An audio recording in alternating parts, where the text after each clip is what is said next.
A partir deste momento, passamos a apresentar Doutrina Espírita, divulgando a Boa Nova.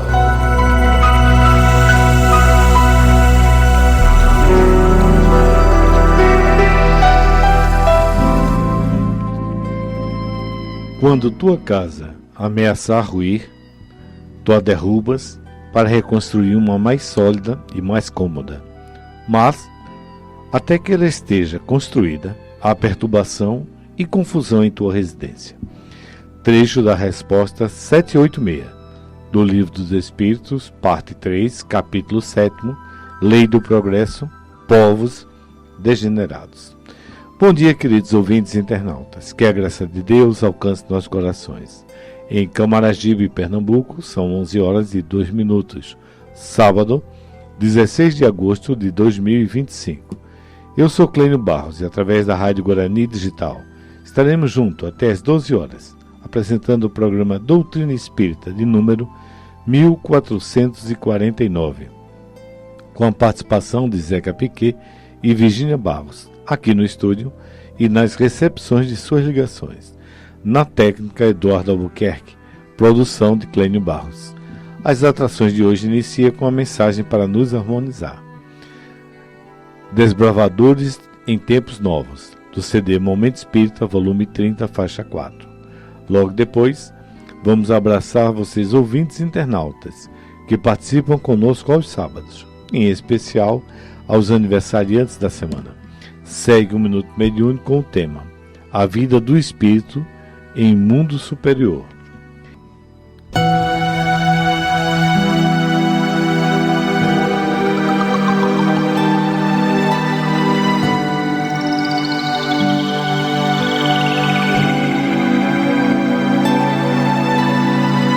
Minuto Mediúnico. Bom dia, amigos ouvintes. O Minuto Mediúnico de hoje, que abordará o tema A Vida do Espírito em Mundo Superior, foi baseado na obra Depois da Morte, de autoria do escritor Leon Denis, com redação e adaptação de texto de Nelson Coutinho.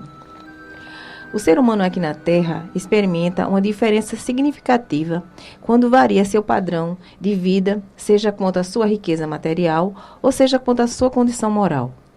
Um trabalho pesado no campo, normalmente sujeito às intempéries das chuvas e do sol escaldante, não pode ser comparado com um trabalho em um ambiente aconchegante de um escritório, com ar-condicionado e outras benesses, onde se desenvolve uma atividade com esforço mental e não com esforços físicos. Viver num mundo dito inferior espiritualmente, tal qual a Terra, que é um mundo de expiação e prova, é como trabalhar num campo silvestre sem qualquer conforto, que normalmente é destinado aos trabalhos rudes, onde prevalece apenas o esforço físico. Bem diferente, portanto, de uma vida ou trabalho em um mundo superior espiritual. Diz o autor da obra supracitada que um espírito virtuoso, ao desencarnar, deixa na terra o seu corpo pesado e grosseiro, que funcionou para ele como seu instrumento de dor e também de glória, na imensidão do tempo. Em seu retorno, ele vai, inexoravelmente, ao reencontro com os seus entes queridos no mundo espiritual. E chegando lá, ele é atraído por uma força irresistível e passa a viver em regiões superiores, onde tudo é harmonia e esplendor. Lugar esse que a nossa linguagem humana ainda é muito pobre para descrevê-las, pois nos faltam adjetivos próprios para qualificar esses lugares ditos luminosos. O citado autor diz ainda que um espírito de vida superior, ao deixar o corpo que o retinha na terra, experimenta alívio e deliciosa alegria, podendo doravante abraçar a imensidão do mundo espiritual e mergulhar nesse espaço sem limite.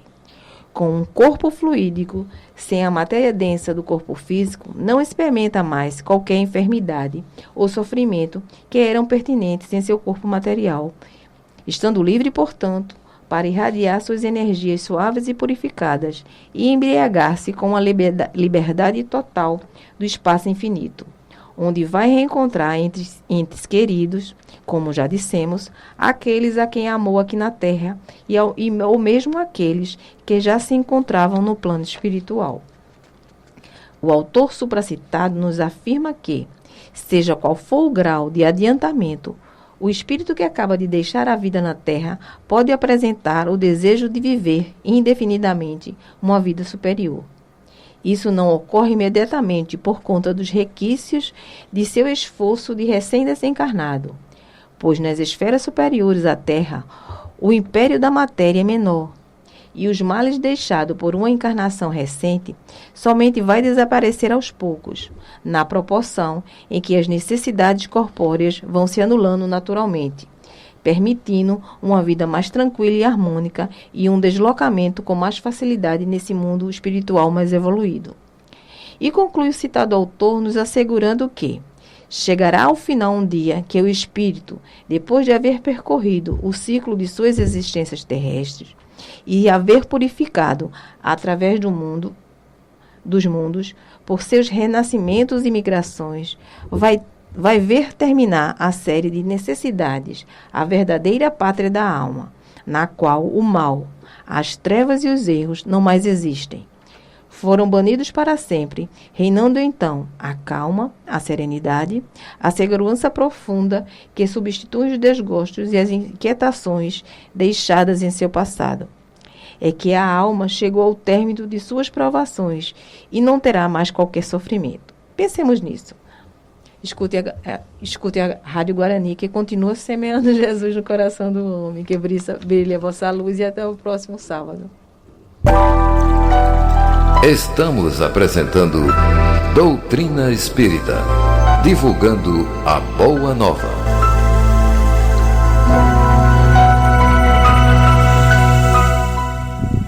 Bem, queridos ouvintes e internautas, vamos dar início à entrevista com Hugo Barros, trabalhador voluntário, pesquisador, estudioso do Espiritismo e palestrante do Hospital Espiritual Patrícia Bacelar. E o tema de hoje, povos degenerados. Bom dia, Hugo, seja bem-vindo com a graça de Deus. Bom dia. Mais uma vez, a casa é sua. Bom dia, obrigado pelo convite. Antes de iniciarmos o trabalho propriamente dito, nos fale dos trabalhos do Patrícia Bacelar. Como estão? Perfeitamente. O Patrícia continua aberto e funcionando todo sábado, a partir do meio-dia, na Elisa Cabral 170.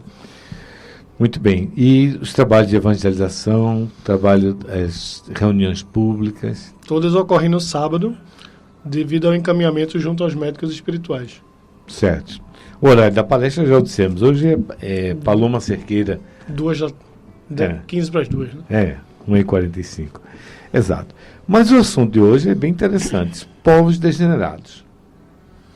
O assunto de hoje ele é uma provocação à nossa própria percepção. Porque quando se fala de povos degenerados, em um primeiro momento pode-se pensar no estigma de um destino cruel. E, na realidade, o que a gente está discutindo é a repercussão, numa escala maior, da própria evolução espiritual. Então, quando a gente fala de povos degenerados, o que a gente fala é de uma fase de degenerescência a todos os povos. É natural que exista no processo espiritual, na caminhada espiritual de todos os povos, a gente perceba o desenvolvimento, o crescimento, o seu apogeu. E, naturalmente, na medida em que essas entidades que tomam corpo e parte na evolução desses povos vão evoluindo e atingindo outras altitudes, aqueles que restam terminam não conseguindo sustentar esse mesmo desenvolvimento. Então, quando a gente fala desses povos degenerados, muitas vezes a gente está falando de uma fase onde aquela sociedade, aquela comunidade cultural, com a sua soberania, seu costume, seu povo, termina tendo a manifestação dessa evolução. Quando a gente, justamente isso, quando a gente acredita povos degenerados, estamos falando dos nativos? Não, de forma alguma. Na verdade, porque quando a gente fala dessa questão de nativo ou de civilização, de bárbaro ou não, isso tem assim um fator cultural e social predominante. Quando a gente está falando aqui da degenerescência em um determinado povo, a gente pode estar falando entre bárbaros ou entre nativos ou povos civilizados também, eurocêntrica, civilizados. Mas na realidade o que a gente está falando aqui é do próprio desenvolvimento espiritual de todos os povos. A América, vamos dizer assim, a América Latina, pré-ocupação europeia, já tinha sua diferenciação e seus povos, diferentes níveis de evolução espiritual. Então você vai acompanhando e percebendo que quando a gente está falando aqui dessa degenerescência, pela etimologia da palavra, a gente está falando de um povo que não consegue mais performar ou desenvolver suas próprias características base. Então, de forma semelhante como uma família, uma nação são espíritos semelhantes num determinado nível de desenvolvimento espiritual, com determinadas características que nós vamos chamar de cultura e, de certa maneira, de modulações do livre-arbítrio, em que vão se consolidando uma identidade. Essa identidade, ela produz frutos. A missão dos povos termina justamente manifestando essas várias participações ao redor do globo. Então, a degenerescência em si, você vai observando que é um fenômeno que vai se manifestando à medida em que essas populações vão encarnando e desencarnando, modificando essa estrutura e muitas vezes abandonando essas características iniciais. Então, se a gente pensa diretamente no caminho da evolução, do autoconhecimento, do crescimento espiritual, naturalmente a gente vai ser chamado a tomar parte em outra chamada, outro campo de desenvolvimento. E aí aqueles que permanecem renitentes no erro, avançando de forma mais lenta, ou até mesmo se rebelando contra essa caminhada espiritual, naturalmente a gente vai observando esse estado de degenerescência. Então, veja bem, quando você diz que uma nação, né, ou um povo, ele tem uma hegemonia dentro de parâmetros daquela mesma sociedade, isso é uniforme, as unidades, os elementos, os homens que a compõem, eles seguem rigorosamente todos dentro da mesma faixa de vibração ou dentro do mesmo estádio de crescimento, de evolução? Não, quando a gente está fazendo esse tipo de apreciação, a gente está respeitando a diversidade, a diferença de evolução, a diferença de passo, mas tentando observar que existem algumas características em determinados povos, em determinados grupos, que se repetem pelo próprio princípio da afinidade. Como eu disse anteriormente, numa família que se constitui, é possível observar que existem pessoas que são mais afins e mais distantes dentro do próprio seio familiar. Então, quando a gente está extrapolando e discutindo isso a respeito a estados, nações, a povos, a gente vai observar essa variação em maior ou menor escala da mesma maneira. Você vai observando que existe uma diferenciação, que não é uma questão tão homogênea, mas que sim guardam elementos de semelhança, guardam elementos de comportamento, que aí você pode ir analisando e trabalhando coletivamente. Mas isso parte da diversidade. Isso não é um processo tão hegemônico. Quais são as características desses povos degenerados? Teria alguma coisa que... Eu acho que quando a gente vai investigando, quando a gente vai trabalhando essa questão do autodesenvolvimento, eu acho que é muito, pelo menos para mim, é muito evidente essa relação de continuidade, essa questão de conseguir produzir frutos. Porque na medida em que você se aproxima dessas verdades espirituais, dessa verdade que o Cristo prega para toda a Terra, você percebe que existe na salvação prometida por Cristo uma continuidade, uma capacidade de conduzir-se e produzir frutos que continuam num processo de desenvolvimento, de evolução, de crescimento, e que justamente por haver essa continuidade, da mesma forma eu posso traçar um paralelo de que, na medida em que a gente se afasta dessa realidade espiritual, as condições de sobrevivência, de subsistência vão se tornando cada vez mais difíceis. Então a gente observa no cotidiano as dificuldades de manutenção de determinados estilos de vida. Quando a gente observa a promessa do Cristo, e ele mesmo apregou aqui, ele tem um jugo leve, É porque, de fato, se você segue as realidades espirituais como Cristo apregou, você vivencia de uma maneira mais completa e de uma maneira mais contínua essa salvação. Então, quando a gente está aplicando isso dentro da lógica dos povos chamados ou dentro de uma condição degenerativa, você vai automaticamente percebendo que existe uma perda de capacidade. Você não consegue mais a manutenção dessas situações, você não consegue mais o desenvolvimento dessas situações porque as próprias condições estão mais fracas ou mais enfraquecidas nesse processo de construção. No início do programa, foi lido, justamente como abertura, esse pensamento. Quando a casa ruir, tu a derrubas e reconstrui uma mais sólida e mais cômoda. Mas até que ela esteja construída, há perturbação e confusão em tua residência. Podia explicar isso? Gostaria bastante. Essa é uma verdade, vamos dizer assim, apresentada pelos espíritos superiores, que a gente tenta absorver, mas pessoalmente eu acho que tem muita coisa a ver com o apego das tradições. Muitas vezes a gente, em vez de se permanecer aberto e buscando a construção contínua, o desenvolvimento contínuo, aquilo que vem como novo, a gente muitas vezes se prende ou tenta, a ferro e fogo, retomar aquela situação anterior. Quando, na realidade, o que a gente vivencia com a caminhada espiritual é que você deve sempre avançar. Você deve assumir essas novas condições de desenvolvimento e entender como esse passado contribuiu com esse desenvolvimento, mas como o futuro exige uma mudança de abordagem. Uma ruptura. Uma ruptura. E, naturalmente, como disse, no processo de evolução pessoal e coletiva, mais especificamente, esses que avançam, eles não trazem a reboque os outros. Existe um senso de respeito ao passo, ao ritmo de cada um.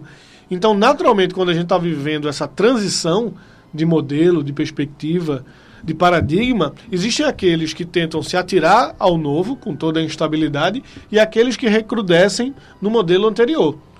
O certo é que nem vai ser a realização utópica do novo que vem, nunca é como se apregoa, e nem é uma retomada daquilo que já existiu. É necessário entender que a própria transformação dessas bases, a própria modificação, ela traz essa necessidade de ressignificação de cultura. Muitas vezes as pessoas se comportam como se o elemento cultural ele fosse prevalente em relação ao elemento espiritual. E, na realidade, a gente caminha e, naturalmente, vai modificando esses elementos de cultura e abandonando determinadas bases para abraçar novas práticas. A própria fé raciocinada do espiritismo, ela é um advento de ressignificação. Não é uma questão de abandonar aquilo que foi apregoado pelo Cristo, mas de entender sobre uma nova ótica. Então, esse processo de abertura, esse processo de transformação, ele gera confusão, ele gera, vamos dizer assim, em determinado ponto que pode se chamar de instabilidade, mas o indivíduo que ele tem clareza sobre a mensagem do Cristo, que ele tem clareza sobre a renovação da vida espiritual, ele vai enfrentar essas atribulações com muito mais serenidade, como o próprio Cristo coloca, que deve ser sua postura em relação a tudo o que se apresenta na vida. Essa ressignificação vai se dar coletivamente, agrupado nos povos ou individualmente? Uma vez que há essa heterogeneidade. É importante sempre a gente ter em mente que quando a gente está falando dessa caminhada espiritual, nunca é uma caminhada puramente individual. Quando Cristo coloca, quando a gente entende a máxima do Espiritismo, que fora da caridade não há salvação, é porque naturalmente a sua caminhada espiritual ela vai se manifestar junto à caminhada de outros. Existe um esforço e um comprometimento pessoal, mas existe uma interface, existe uma intercomunicação com aqueles que estão à nossa volta. Então, existe nisso uma realidade que ela é complexa. Ela é complexa na medida em que se avança coletivamente por um esforço individual. E assim, a transformação da manifestação, a transformação da realidade, ela vai se manifestando. Então, você tem uma manifestação coletiva dessas transformações, mas é necessário um comprometimento pessoal e intransferível para tomar parte nessa caminhada. Muito bem. Quando você lembra do Espiritismo, a gente obrigatoriamente lembra do processo reencarnatório. Perfeito. É uma religião que tem como base a reencarnação. E como isso se dá individualmente? Após esse projeto reencarnatório, estamos em um povo degenerado. Desencarna. Como se dá essa passagem? Como vai ser do outro lado? Aí vamos observar o seguinte ponto. A gente pode estar encarnado num contexto, num plano reencarnatório, dentro de um projeto reencarnatório, e localizado num povo em uma fase, em um momento de muita tribulação e degenerescência. Pode ser justamente que a gente está sendo convidado a tomar parte nesse processo, auxílio e solidariedade aos demais. Mas conhecendo a nossa história e nossa natureza, vamos dizer assim, incerta e de dificuldades, de atribulações, normalmente não existe erro nesse processo. A gente nasce onde a gente deva percorrer um caminho de desenvolvimento. Tanto que existe aquela expressão, nossos irmãos evangélicos repetem bastante, que é floresça onde Deus lhe colocar. Então, o processo de autoconsciência e de aceitação de que você não nasce por acaso e você não está à passagem, você vem ao mundo com um propósito, isso cria de fato um imperativo categórico do que você deve fazer individualmente. E uma perspectiva, vamos dizer assim, filosófica de se questionar e se conectar com essa revelação. Porque, embora o Cristo traga uma manifestação do que é a verdade espiritual coletivamente, é necessário que cada indivíduo se coloque nessa proposição de reflexão filosófica e se questione na investigação do seu propósito pessoal. Então, esse é um desafio que, por ser desconfortável, hoje em dia é muito deixado de lado. As pessoas tratam esse questionamento filosófico como fosse uma abstração, ou uma fuga, um escapismo. E, na realidade, para mim, principalmente como espírita, quando eu tenho a fé, a ciência e a filosofia, esses três elementos eles me atendem e me socorrem em diferentes condições. Quando eu não tiver clareza sobre qual é o preceito ou como a manifestação científica ocorre, a filosofia me dá bases de como agir diante da incerteza. Então, quando a gente fala dessa atribulação e da dificuldade, da mudança, da casa nova, é justamente a filosofia que me dá condições de o que Jesus faria. Quando eu faço essa pergunta, o que Jesus faria nessa situação, eu estou fazendo uma reflexão filosófica. Eu não estou trabalhando com a fé ou com a ciência. Eu estou diante de um momento de atribulação, diante de um momento de inconsistência, buscando o norte.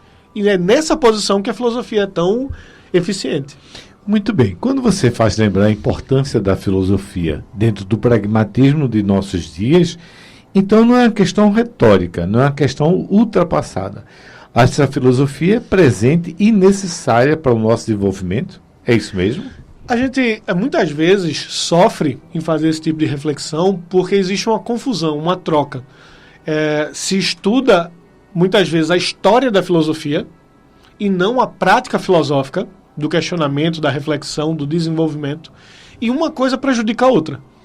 Do mesmo jeito que um jovem pode, diante de uma aula de matemática, dizer, não, mas porque eu estou estudando isso eu nunca vou usar. Está escapando naquele momento a percepção de que o esforço cognitivo deixa marcas na sua mentalidade, na sua consciência, que lhe dá condição e capacidade. É a mesma coisa, esse mesmo jovem ele não vai na academia e se pergunta por que eu estou repetindo esse esforço várias vezes. Ele entende que ele não está levantando peso para estar na rua e levantar um peso. Ele está fazendo aquilo para que na hora que tenha a sua vida transcorrendo, ele tenha capacidade de interagir com o mundo e resolver questões. Quando você tem essa abertura de percepção, você vai ver que a rotina de uma academia e a rotina do fazer filosófico, e não por acaso a escola filosófica de Platão se chamava academia, porque trabalhava com o desenvolvimento corporal e filosófico em plenas condições, constantemente, fala sobre esse processo de capacitar-se, de desenvolver-se, de avançar. Então, quando você começa a perceber esses elementos, você vê que o enfrentamento dessas questões filosóficas nos traz uma melhor condição futura de enfrentar qualquer tipo de situação que se apresente. Então essa degenerescência dos povos, e hoje é um discurso, é uma retórica muito presente, das pessoas terem muito medo da forma como as coisas se manifestam. E eu digo muito claramente, olha, não tenha medo, você pediu por essa encarnação. E você está presente e encarnado para lidar com isso e ajudar aqueles que estão à sua volta a desenvolver esse mesmo caminho. Perfeito. Quando você diz que estamos presentes e não por acaso, quer na família, quer no povo, nesses povos, quer nesse momento desses povos, faz lembrar a formação dos próprios hospitais, onde uma ação junto à Maria Santíssima foi solicitada essa ajuda. Pode nos fazer essa analogia? Observe baseado no que a gente vem discutindo nessa manhã. Se eu tenho, e quando eu falo que a gente está encarnado com um propósito, com uma razão, não quer dizer que é sem dor, sem esforço. Vai existir o desconforto, vai existir a tribulação, mas também vai existir o imperativo de confrontar essa situação. Então, a realidade espiritual ela não é estática, ela é dinâmica. E por percepção dessas atribulações, dessas dificuldades, a própria espiritualidade se mobiliza e cria novas ferramentas, novas maneiras de intercomunicação e suporte àqueles que estão encarnados. Porque a todo momento os planos encarnatórios eles são desenvolvidos para que a humanidade como grupo consiga, de forma completa, avançar sobre isso. Os hospitais espirituais do Nordeste, eles têm essa função de oferecer e atuar diretamente nas mazelas e nas dificuldades que essa população encarnada tem sofrido. Então não existe separação. Tudo faz parte do mesmo, eu digo bastante isso, que é o Cristo ainda vive o dia da crucificação. Para o Cristo, hoje ainda é o dia da crucificação. Ele ainda está compadecido, interessado e envolvido nas nossas dores para a nossa salvação. Não houve separação, não houve afastamento. Então, se fala muito de que 2000 anos atrás a gente crucificou. Não, todos os dias nós colocamos o Cristo na cruz de novo. Quando rejeitamos o caminho que ele oferece. Para Cristo não houve mudança, não houve um outro dia. É o mesmo sofrimento da cruz por perceber que existe uma necessidade, pois ele voltasse hoje ainda encarnado da mesma forma, outra vez voltaria à cruz. Quer dizer que perdoa que eles não sabem o que fazem, continuamos sem saber o que fazemos. Felizmente, com a mesma misericórdia divina. A gente continua ignorando e continua sofrendo por ignorar. Então, quando Cristo coloca e nos dá a oportunidade e fala disso, ele, poxa, por que existem povos degenerados? Porque existem pessoas que ainda assim escolhem errar. Não é um destino atávico, não é o povo que é amaldiçoado. Não. São partes daquelas populações e nós mesmos temos parte de nós que escolhem errar diariamente, nas pequenas e nas grandes coisas. Você está falando das omissões? Sim, e das ações, sim. E das ações. Porque a gente se coloca numa posição irrefletida não, nós fazemos isso aqui de forma correta. Normalmente é porque a gente ignora o que faz de errado. Ou quer ignorar. Não, exato, sim. Eu acho que a pessoa, quando ela quer ignorar, ela está um passo à frente. Porque ela já sabe que está errada. E dissimula o seu erro. E ao fazer isso, ela está um passo mais próxima da regeneração. Da regeneração.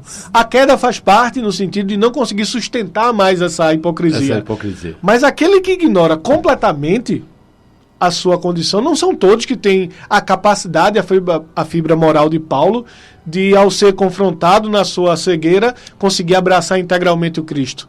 Nós normalmente dissimulamos, escondemos e criamos uma persona para não ter que lidar com a responsabilidade dos nossos erros. Então, esse processo é um processo extremamente desconfortável, extremamente lento e dificultoso, e que a gente sempre arranja subterfúgios para não ter que olhar para a nossa própria chaga. Voltando ainda aos hospitais, então, a grande missão do hospital não é a cura, é o entendimento, é o reflexo do que a gente deve ter dessa própria ação, dessa própria omissão que nós estamos fazendo, às vezes, como você bem colocou, dentro de uma covardia de simular e às vezes por ignorar. Então, o grande instrumento é o entendimento, é a consciência e a nossa compreensão do que está acontecendo conosco. Essa é uma questão que a gente, como trabalhador voluntário do hospital, conversa bastante. Nos intervalos, nos momentos de reflexão. Exatamente, de reflexão. E traz uma grande dificuldade. Porque, talvez, pelo menos me parece, a grande questão dos hospitais é a capacidade de nos colocar em movimento. Onde você, muito rapidamente, pela estrutura e pela maneira como os trabalhos são conduzidos, mesmo com todas as nossas dificuldades e limitações, a gente consegue se colocar em movimento. O grande sintoma do egoísmo, do medo, é a cristalização, é a inércia. Então, o hospital, se você pensar como ferramenta coletiva, ele é muito eficiente em colocar pacientes numa fase diferente de terapia, com ferramentas diferentes terapêuticas. Então, muito do trabalho do hospital espiritual se resume à mentalização, à elevação do pensamento, ao trabalho de se colocar a serviço e tentar esvaziar um pouco do egoísmo. Então, colocar isso em movimento, a gente pode estar chamando de trabalho voluntário, mas a gente pode chamar somente de outro tipo de enfermaria. Quando você se aproxima do hospital, naturalmente você se aproxima como paciente. E você passa o seu caminho e você desenvolve o seu caminho dentro do hospital até que você consegue chegar num outro patamar de terapia. Existem as terapias fluídicas e o trabalho voluntário manifestado nos hospitais claramente me parece uma nova etapa terapêutica, mas que essencialmente nos coloca em movimento. Um movimento que nos aproxima do Cristo. E essa percepção dos pacientes, como se dá? Eu acho que pela quantidade de pacientes que buscam se transformar em voluntários, que buscam o caminho dos cursos de formação, que buscam esse desenvolvimento, termina mostrando que existe uma aceitação e existe uma transformação pessoal.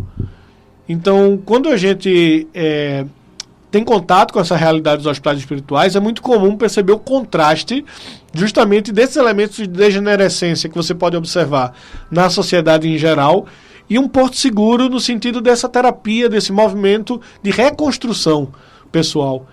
Então, os pacientes, eles manifestam endossam bastante essa postura do hospital. Normalmente é o que a gente vê na rotina cotidiana. E como você disse, a prova é que fomos pacientes, continuamos dentro de uma trajetória com dificuldade, mas em movimento. E basta lembrar que assim, todo mundo continua com a ficha aberta. Os métodos espirituais, eles estão sempre à disposição e de forma muito caridosa, prontos a acolher e socorrer a todos que se apresentam. Então, assim, não tem nenhum trabalhador com ficha encerrada ou com isso é uma coisa bem perceptível, o pessoal que trabalha no arquivo vai identificar isso. Nos hospitais não existe arquivo morto. Todo arquivo é vivo e pulsante e procura desenvolver-se. Então, a todo momento, você pode ser acolhido de volta no hospital espiritual para o seu próprio desenvolvimento, para o seu cuidado. Então, isso é uma postura isso é uma postura, realmente, do ponto de vista da espiritualidade, sobre como ela oferece esse suporte, apesar de nós estarmos não somente errando, como muitas vezes recrudescendo no erro. Muito bem. Quando você fala de tudo isso e falar do hospital, nos vem a lembrança que a palestra, e é uma coisa dita repetidamente, não só no hospital, faz parte do tratamento. Sim, isso é um Qual é quando a gente pensa em investigando essa diferença da abordagem do hospital espiritual, a primeira coisa que se questiona é por que essa necessidade de estar reunido fisicamente, ou de fazer esse momento presencial. A parte fundamental disso é que, na hora que estão ali reunidos para a palestra, as equipes espirituais, os pacientes, os voluntários, os médiuns, todo esse conjunto de vibração e todo esse processo de direcionamento, isso facilita a própria cura. Isso facilita a transformação desses indivíduos nessa caminhada espiritual. Então, no momento que está ocorrendo aquela mentalização e aquela reflexão direcionada, que a gente vai chamar de palestra, na realidade você está conseguindo dissipar e preparar, separar diferentes tratamentos e organizar do ponto de vista do acolhimento como isso vai se manifestar. Embora existam todos os procedimentos da equipe física, a gente sabe que nesse momento, quando você entra no campo de interferência do hospital, as equipes espirituais elas estão também já começando esse processo. Então não é incomum você encontrar a diferença de comportamento, ou de sintomas, ou de situações, quando os pacientes adentram já o ambiente físico do hospital. Ainda não chegaram no momento de estar diretamente recebendo aquele tratamento mais perceptível do ponto de vista material, mas já começa a haver uma mudança, uma sonolência, um abrandamento de determinados sintomas. Então, tudo isso faz parte dessa realidade espiritual que tem manifestação no campo físico. E seria uma reeducação, como você disse, uma reestruturação do modo de pensar, de uma abordagem filosófica de cada um. Porque quando você vai abordar isso do ponto de vista do hospital espiritual, eu vou falar menos de pensar e eu vou falar mais de uma transformação de consciência. Porque no campo de atuação do hospital espiritual, existe a atuação sobre o pensamento, sobre os sentimentos e sobre a vontade, a determinação de todos os envolvidos, as ações. Então, essa consciência passa a se manifestar de diferentes formas. E você observa muito na maneira como os pacientes semanalmente descrevem o seu quadro pessoal diante dos médicos espirituais. Então você vai ver justamente pessoas que se prendem, vão na direção da exploração do seu campo mental, tem as pessoas que falam dos seus sentimentos, de como se perceberam a semana ao longo do tempo. Então tudo isso sempre traz essa percepção de que a forma de atuação do hospital espiritual, ela vai acolhendo em diferentes níveis. E existe uma melhora da condição da manifestação de consciência como um todo, de um bálsamo, de um acolhimento mais amplo. Então, essa percepção ajuda bastante também no trabalho como voluntário, no processo de como se imbuir, como se engajar no trabalho diário, na rotina, a todo momento, sobre como os pensamentos, as ações, os sentimentos, eles fazem parte dessa manifestação de consciência. Quando a gente pensa assim, trabalhador voluntário, fica quase que imediatamente ligando que, uma vez que eu sou voluntário, eu vou e me dedico como eu quiser, quando eu quiser e da forma que eu achar conveniente. Mas não é isso que se conduz. Isso não é errado. Todo mundo, pela manifestação do seu livre-arbítrio, assim é. Sim. Mas só permanece na escala e no trabalho aqueles que conseguem se alinhar, ou seja, que a sua forma de entrega, de ação, de dedicação se alinha com os preceitos do hospital espiritual. Então existe por parte das equipes espirituais um esforço contínuo e constante de estar acolhendo e comunicando diretamente isso aos trabalhadores do tipo, olha, existe um padrão e uma forma de agir e a gente é muito estimulado a construir esse conhecimento e construir essa consciência sobre a forma como a gente se dedica produz efeitos. A maneira como o hospital manifesta e prevê o engajamento produz efeitos. O sentido de falar aqui sobre trabalho voluntário, eu acho que a gente deve se preocupar mais com a questão da voluntariedade no sentido de dedicação, de vontade, de querer fazer, mas também no sentido do esforço que o trabalho significa. Trabalho voluntário tem muito a ver com se esforçar de uma maneira consciente, por vontade própria, se colocar a serviço e a trabalho para determinada finalidade. E qual é essa finalidade? Aproximar-se do Cristo. Todos que estão envolvidos com o desenvolvimento dos hospitais espirituais estão buscando aproximar-se do Cristo. Um passo de cada vez, um sábado de cada vez, um pensamento de cada vez, um sentimento de cada vez, até que a gente consiga manifestar isso de uma maneira mais completa. Quando nos trabalhos coloca que o objetivo dos hospitais não são os trabalhadores, são os pacientes, são aqueles que nos procuram através do esclarecer e desse desenvolvimento de cada um de nós?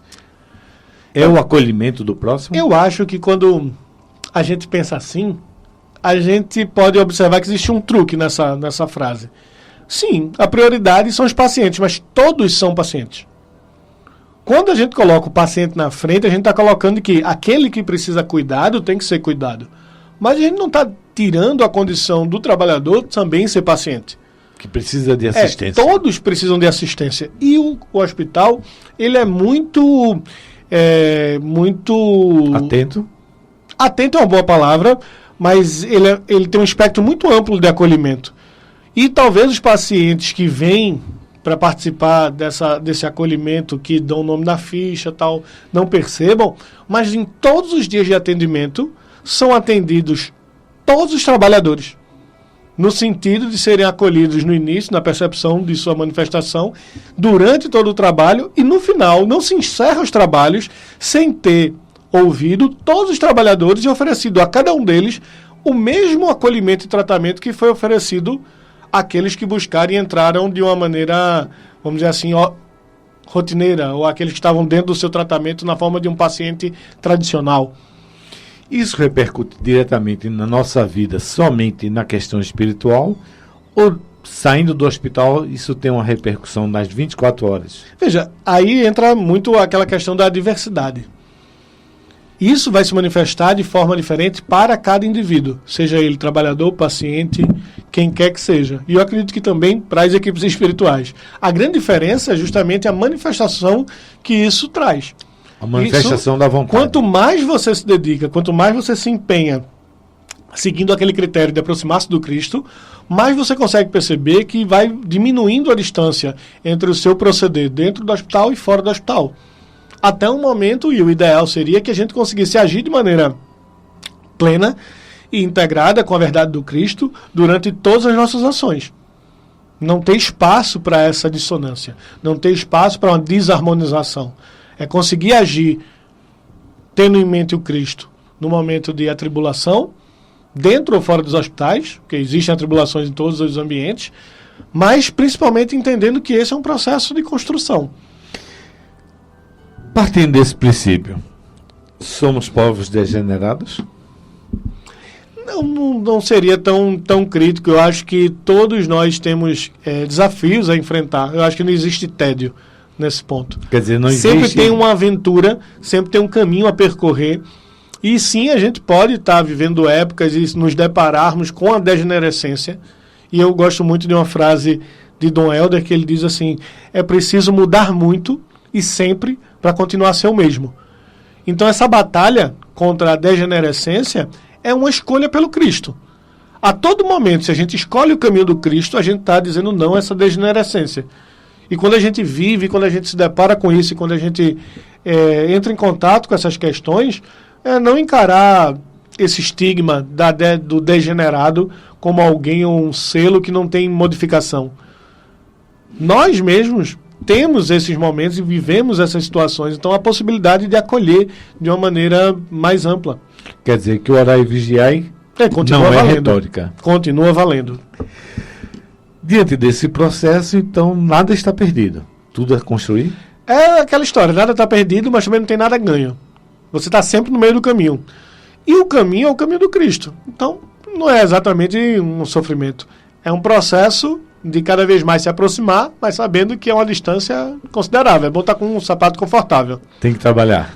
Tem. Estamos chegando ao final dos trabalhos, então, lembrando apenas que hoje, e através da Rádio Guarani Digital, atingimos vários pontos, não mais só de Pernambuco, não mais só do Brasil, nem da América do Sul.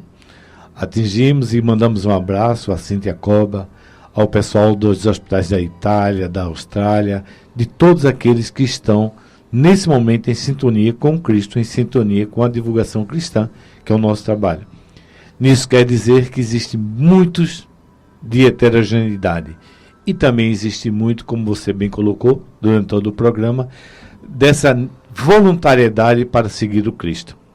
Então, nos oriente, a nós ouvintes e internautas, que precisamos desse norte para nos guiar, de Cristo em nosso coração.